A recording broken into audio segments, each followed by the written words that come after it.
Hey guys, this JP here. ఈ సెషన్లో మనం మీకు డెసిషన్ ట్రీస్ గురించి ఇంకా తెలియని విషయాలు, అంటే ఇది అసలు ఎలాంటి కేసెస్లో యూజ్ చేయాలి, ఓవర్ ఫిట్, అండర్ ఫిట్, వీటన్నిటి గురించి నేను ఈ సెషన్లో మాట్లాడబోతున్నాను. ఇవి మీరు ఖచ్చితంగా తెలుసుకోవాల్సింది. మనం ట్రీ బిల్డ్ చేయగానే అయిపోదు. సో లాస్ట్ సెషన్లో మీకు ట్రీ అసలు ఎలా మనం బిల్డ్ చేస్తాము, ఎలా బిల్డ్ అవుతుంది, ఎలాంటి ఫీచర్స్, ఎలాంటి క్రైటీరియాని బేస్ చేసుకొని బిల్డ్ అవుతుంది దాని గురించి మీకు చెప్పాను కదా. సో ఈ సెషన్లో మీరు తీసుకోవాల్సిన జాగ్రత్తలు, అంటే మీకు వాటి గురించి ఇంకా డెసిషన్ ట్రీస్ గురించి ఇంకా ఇన్ డెప్త్గా చెప్తాను చూడండి. సో సో డెసిషన్ ట్రీస్ని బిల్డ్ చేసినప్పుడు మీరు ఒక ప్రాబ్లమ్ ఐడెంటిఫై చేయాలి. ఇప్పుడు నా దగ్గర నా డేటా సెట్లో 100 ఫీచర్స్ ఉన్నాయి. 100 ఫీచర్స్ ఉన్నాయి. ఓకే, అలాగే 1 lakh డేటా పాయింట్స్ ఉన్నాయి అనుకోండి. అప్పుడు నా డేటా అనేది ఎట్లా వెళ్తుంది అంటే ఇక స్ప్లిట్ అయితేనే ఉంటుంది అనమాట. స్ప్లిట్ అయితేనే ఉంటుంది, ఓకేనా, స్ప్లిట్ అయితేనే ఉంటుంది. సో అప్పుడు డెసిషన్ ట్రీ చాలా పెద్దగా అయిపోద్ది అనమాట. అంటే ఒక డెసిషన్ తీసుకోవడానికి మనము చాలా టైం పెట్టాల్సి ఉంటుంది అనమాట. ఇదేమవుతుంది అంటే ఇట్లా వెళ్తూ ఉంటే ఓవర్ ఫిట్ అయిపోద్దండి మన మోడ్లో. డెసిషన్ ట్రీస్ డెఫినెట్గా ఓవర్ ఫిట్ అవుతాయి. అంటే ఇవి చాలా సెన్సిటివ్ ఉంటాయి అనమాట మోడ్లో, ఓకేనా. ఇలాగ మనం డెప్త్ ఆఫ్ ద ట్రీని మనం ఇంక్రిమెంట్ చేసామంటే ఖచ్చితంగా ఓవర్ ఫిట్ అయిపోద్ది. సో దీన్ని మనం అవాయిడ్ చేయాలన్నమాట. డెసిషన్ ట్రీ యొక్క స్ప్లిట్ ఇంక్రిమెంట్ అవుతుంటే అప్పుడు ఏమవుతుందంటే మనకి ఓవర్ ఫిట్ అయిపోద్ది మోడల్. ఎందుకు ఇది అవుతుంది అంటే లార్జ్ సెట్ ఆఫ్ ఫీచర్స్, అంటే ఇప్పుడు మనకి 100 ఫీచర్స్ ఉంటాయి కదా. 100 ఫీచర్స్ని బేస్ చేసుకొని మనం డెసిషన్ తీసుకోవడం అనేది కరెక్ట్ కాదండి, ఓకేనా. సో దానివల్ల మనకి ఇది ఓవర్ ఫిట్ అవుతుంది. అందుకే మనకి ఎంట్రోపీని యూజ్ చేసుకొని మనం ఫీచర్ ఇంపార్టెన్స్ చెప్పొచ్చు అనమాట. అంటే ఏ ఫీచర్ బెస్ట్, ఏ ఫీచర్ బెస్ట్ కాదు అనేది మనకి ఎంట్రోపీ అండ్ ఇన్ఫర్మేషన్ గెయిన్ చెప్తాయి. సో వాటిని బేస్ చేసుకొని మనం చెప్పేయచ్చు, ఓకేనా. సో సో అందుకోసమే ఇది ప్రాబ్లం అండి, ఓకేనా. సో దీనికి ఏం చేస్తాం అంటే ప్రూనింగ్ అంటారు. అంటే కట్ చేస్తాం అనమాట మన ట్రీని. సో ఇక్కడ మన ట్రీస్ని ఎలా కట్ చేస్తామో అంటే ఎదగనివ్వకూడదు అనమాట దాన్ని, ఓకేనా. గ్రో అవ్వనివ్వకూడదు మన ట్రీని. సో వీలైనంత బెస్ట్ ఫీచర్స్ని తీసుకొని మనం అన్ని ఫీచర్స్ని కాకుండా కొన్ని ఫీచర్స్ని తీసుకొని మనం ఆ ట్రీ గ్రోని అంటే దాన్ని తగ్గిస్తాం అనమాట. అంటే మనం వీలైనంత త్వరగా క్విక్ డెసిషన్స్ తీసుకోవాలి కాబట్టి సో అందుకోసం ఏం చేస్తామంటే ఇంపార్టెన్స్ ఫీచర్స్ని మాత్రమే కన్సిడర్ చేసి ట్రీని కట్ చేస్తాం అనమాట, ఓకేనా. సో అప్పుడు ఏమవుతుంది అంటే మన ట్రీ త్వరగా అవుట్కమ్ ఇస్తుంది, అలాగే యాక్యురేట్ అవుట్కమ్ ఇస్తుంది అనమాట. అనవసరమైన ఫీచర్స్ అన్ని యూజ్ చేసుకొని మనం బిల్డ్ చేయడం వల్ల మనం ఖచ్చితంగా ఓవర్ ఫిట్ అవుతాం, మన మోడల్ సరిగా వర్క్ అవ్వదు, ఓకేనా. సో దానికోసమే ప్రూనింగ్ అనే టెక్నిక్ యూజ్ చేస్తారు. ఓకే, నేను చెప్తాను దీని గురించి. అంటే ఇప్పుడు టెక్నిక్ తెలుసుకున్నారు కదా, ఇంప్లిమెంటేషన్లోకి వెళ్ళినప్పుడు మనం ఖచ్చితంగా మీకు అర్థమవుతుంది, ఓకే. సో నెక్స్ట్ వచ్చేసి ప్రాబ్లం 2లో ఇప్పటి వరకు మనం మాట్లాడిందంతా కూడా ఏంటంటే ఓన్లీ కేటగిరికల్ వేరియబుల్స్. అంటే మనం తీసుకున్న ప్రతి ఫీచర్లో కూడా ఎస్, కోల్డ్, కూల్ ఇట్లా ఉన్నాయన్నమాట. వీక్, హాట్ ఇట్లా ఉన్నాయి కదా. బట్ ఇప్పుడు న్యూమరికల్ ఫీచర్స్ వచ్చాయి. సో ఇప్పుడు న్యూమరికల్ ఫీచర్స్ వచ్చినప్పుడు మీరు ఎలా హ్యాండిల్ చేస్తారు? ఇప్పుడు వీటన్నిటిని ఎలా హ్యాండిల్ చేయాలో చెప్పండి. ఇప్పుడు కొన్ని కేటగిరీస్ లేదు, ఇక్కడ 5.1 ఉంది, 4.9 ఉంది, 4.7 ఉంది, ఇట్లా ఉంది. ఇప్పుడు ఏం చేస్తారు? సో అందుకే నేను ఫస్ట్ దాన్ని ఆ పాయింట్ని నోట్ చేయమన్నాను. సో ఏం చేయాలంటే ఫస్ట్ మనం ఈ ఫీచర్లో ఉన్న డేటా అంతా సార్ట్ చేయాలన్నమాట, ఓకేనా. సార్ట్ చేసి మనం ఇక్కడ ఏం చేస్తామంటే కేటగిరీస్ లాగా క్రియేట్ చేస్తామంట. అంటే థ్రెషోల్డ్స్ క్రియేట్ చేస్తాం. ఇప్పుడు లెట్ సపోజ్ ఇప్పుడు ఇక్కడ ఈ రేంజ్ అంతా 4 నుంచి 5 లోపల ఉంది కదా, అవును కదా, 4 నుంచి 5 లోపల ఉంది. సో ఇప్పుడు నేనేం చేస్తానంటే లెస్ దాన్ 5 అని పెడతా. లెస్ దాన్ 5 ఎస్ అయితే అంటే 4 వాల్యూస్ అన్ని ఇక్కడ వస్తాయి, ఓకేనా. ఎస్ అయితే 4 వాల్యూస్ అన్ని ఇక్కడ వస్తాయి. నో కాబట్టి అంటే గ్రేటర్ దాన్ 5 ఉంటే అప్పుడు ఇక్కడ వస్తాయి అనమాట. అంటే ఇది ఈక్వల్లో ఉండాలి, ఓకే, అర్థమైంది కదా. ఇప్పుడు ఇక్కడ చూడండి, ఈ రేంజ్ అంతా 4 to 5 ఉంది కదా. సో ఫస్ట్లో ఏదైతే 4 ఉన్నాయో సార్ట్ చేసినాక ఇవన్నీ పైకి వెళ్తాయి కదా, సబ్సెట్ అవుతుంది అనమాట. అంటే ఏమవుతుంది, ఇట్లా స్ప్లిట్ అవుతుంది అనమాట డేటా అంతా కూడా.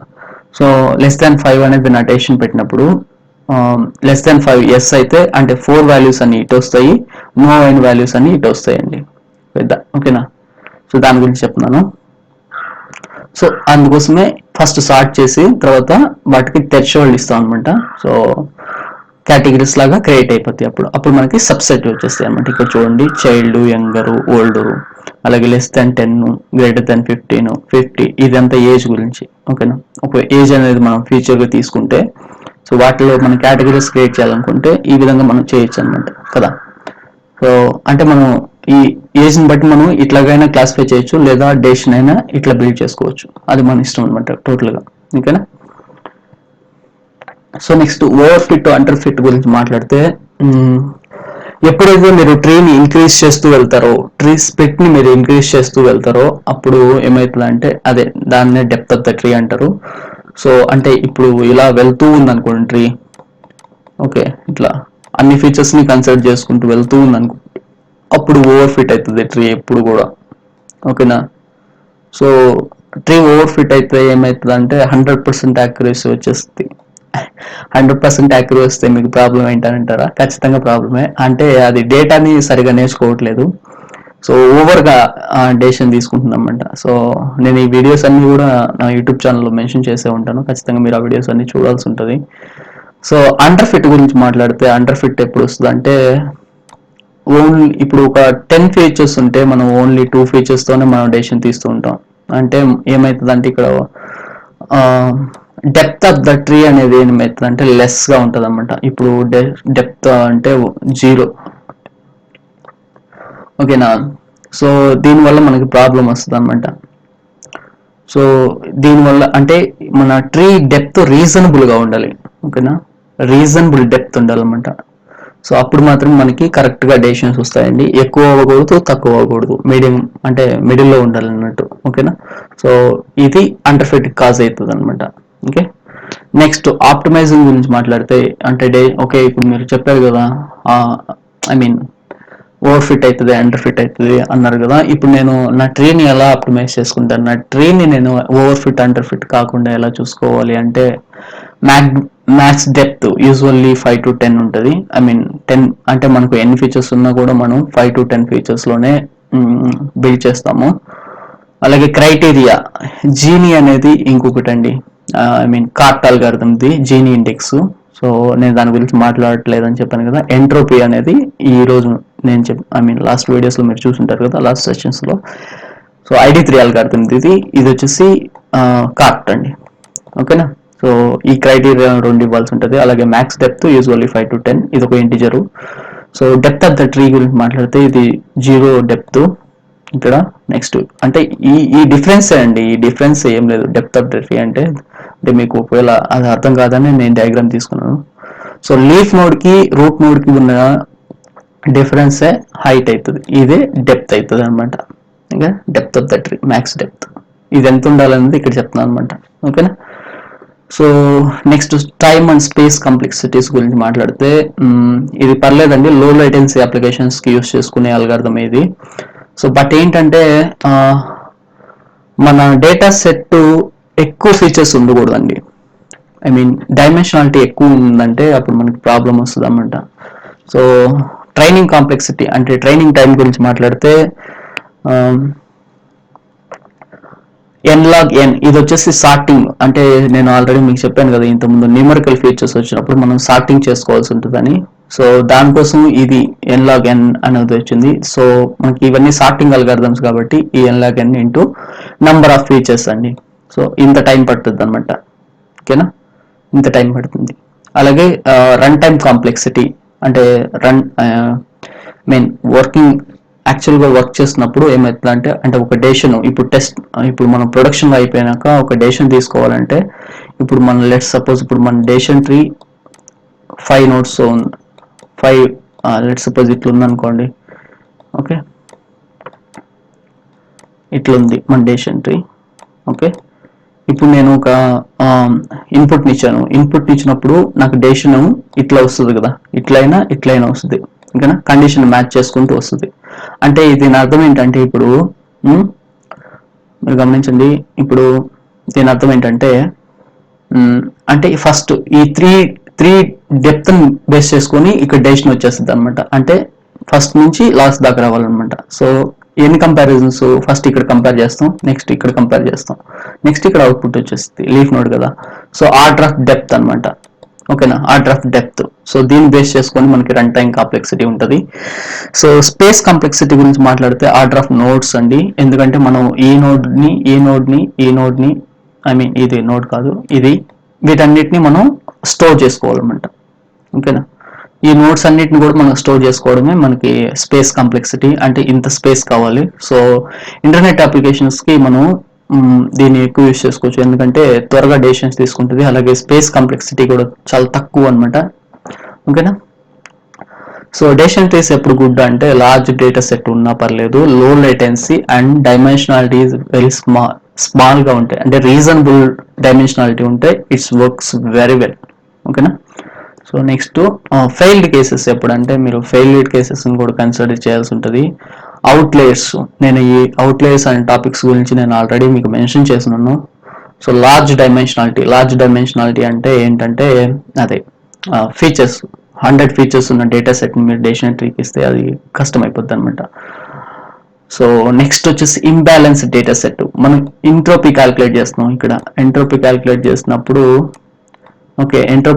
చేసినప్పుడు మనకి డేటా సెట్ ఇంబ్యాలెన్స్డ్ గా ఉందంటే 90 పాయింట్స్ ఇటు వెళ్ళిపోతాయి, ఓన్లీ 10 పాయింట్స్ ఇటు ఉంటాయి అనమాట. ఒక 100 పాయింట్స్ ఉన్న డేటా సెట్ తీసుకుంటే మీరు ఎస్ఆర్ నో అని స్ప్లిట్ చేసినప్పుడు 90 పాయింట్స్ ఇటు వెళ్ళిపోతాయి, 10 పాయింట్స్ ఇటు వెళ్ళిపోతాయి. నెక్స్ట్ ఈ స్ప్లిట్ ఇక్కడ ఆగిపోతుంది, ఈ స్ప్లిట్ కంటిన్యూ అవుతూనే ఉంటుంది. ఓకేనా, సో ఇది మనకు ఇంబ్యాలెన్స్ డేటా సెట్ వచ్చినప్పుడు మనం ఇది సరిగ్గా వర్క్ అవుతుంది, మీరు గమనించాలి. సో దానికోసం మీరు ఫస్ట్ అవుట్లేయర్స్ని రిమూవ్ చేయాలి. అలాగే లార్జ్ డైమెన్షనాలిటీ వీలైనంత వరకు తక్కువ ఫీచర్స్ ఉండేటట్టుగా చూసుకోవాలి. అలాగే ఇంబ్యాలెన్స్ డేటా సెట్ కూడా మనం బ్యాలెన్స్ చేయాలండి. ఓకేనా, సో గుడ్ థింగ్స్ ఇది బెస్ట్ ఇప్పుడు అంటే ఇది మనకి ఫీచర్ ఇంపార్టెన్స్ ఇస్తుందండి. మనం ఎంట్రోపీ క్యాలిక్యులేట్ చేస్తాం కదా, సో మనకి ఏది బెస్ట్ ఫీచరు అనేది మనం చెప్పొచ్చు అనమాట. సో నెక్స్ట్ టైం మనం మోస్ట్ ఆఫ్ ద టైం మనం ఎప్పుడు డేటా ప్రాసెసింగ్ లోనే స్పెండ్ చేస్తుంటాం కాబట్టి మనకి ఏ ఫీచర్ ఇంపార్టెంట్ కాదు అని తెలుసుకోవాలనుకుంటే మనకి ఖచ్చితంగా డెసిషన్ ట్రీస్ మనకి ఫీచర్ ఇంపార్టెన్స్ ఇస్తాయి కాబట్టి మనం ఖచ్చితంగా దీన్ని తెలుసుకోవచ్చు. అలాగే ఈజీ టు అండర్స్టాండ్, ఇదంతా ఏంటి ఇఫ్ ఎల్స్ కండిషన్స్ అనమాట. ఇఫ్ అయితే ఇట్రా, ఓకేనా, లేదంటే ఇటు వెళ్ళిపో. ఓకేనా, లెస్ దాన్ 50 ఏజ్ అనుకుంటే అయ్యిందనుకో ఇటు వెళ్ళు, లేదనుకుంటే ఇటు వెళ్ళు అని చెప్తున్నట్టు. సో మొత్తం ఇఫెల్స్ కండిషన్సే కాబట్టి మనకు ఈజీగా ఇంప్లిమెంట్ చేసుకోవచ్చు, మనం అర్థం చేసుకోవడానికి కూడా బాగుంటుంది. ఓకేనా, సో ఫాస్ట్ ప్రెడిక్షన్స్ ఆల్రెడీ నేను మెన్షన్ చేశాను. జస్ట్ ఆర్డర్ ఆఫ్ డెప్త్ అని బేస్ చేసుకొని డెసిషన్ తీసుకుంటారు కాబట్టి క్విక్ డెసిషన్స్ అయితే వస్తాయి. హ్యాండ్లింగ్ మల్టీ క్లాస్ అంటే ఇప్పుడు మనకి ఓన్లీ 0-1 కాదండి, 0-1 కాదు, 1-2-3 ఇట్లా ఉన్నా సరే ఇది హ్యాపీగా మనకి అవుట్కమ్ ఇస్తుంది. ఓకేనా, ఎందుకు ఇస్తుంది అంటే ఇక్కడ మనకి only leaf notes SR no అని చెప్పడానికి కదా, మన ఇక్కడ ఏమి మ్యాథమెటికల్ గా క్యాల్కులేషన్స్ ఏం లేవు, ఎస్ఆర్ నో అని చెప్పడానికే. సో ఎన్ని క్లాసులు ఉన్నా కానీ ఇప్పుడు ఈ లీఫ్ నోడ్ 1 అవ్వచ్చు, ఇది 2 అవ్వచ్చు, ఇది 3 అవ్వచ్చు, ఇది 4 అవ్వచ్చు, ప్రాబ్లం ఏం లేదనమాట. కాబట్టి ఇది హ్యాండిల్ చేస్తాం మల్టీ క్లాస్ని కూడా. ఓకేనా, సో నెక్స్ట్ వచ్చేసి ఓకే ఫైనల్. సో ఇదండి మీరు డెసిషన్ ట్రీ గురించి తెలుసుకోవాల్సినవి. సో నెక్స్ట్ సెషన్లో మీకు నేను లైవ్గా ఇంప్లిమెంటేషన్ గురించి మాట్లాడతాను. సో ఇంకేదైనా డౌట్స్ ఉంటే ఖచ్చితంగా కమెంట్ సెక్షన్ ఉంటుంది, కమెంట్లో రాయండి. ఓకే, అలాగే మన వెబ్సైట్ని కూడా విజిట్ చేయండి, మీకు చాలా ఇన్ఫర్మేషన్ వీడియోస్ ఉంటాయి, లెక్చర్స్ ఉంటాయి దాంట్లో. అలాగే నా యూట్యూబ్ ఛానల్ కూడా చూడండి. సో ఇప్పుడు నేను ఏవైతే మాట్లాడానో అవుట్లేయర్స్ ఇవన్నీ కూడా నేను ఆల్రెడీ డిస్కస్ చేసినవి అనమాట, అందుకని నేను వాటి గురించి ఇక్కడ మెన్షన్ చేయట్లేదు. ఓకేనా, సో థ్యాంక్ యూ.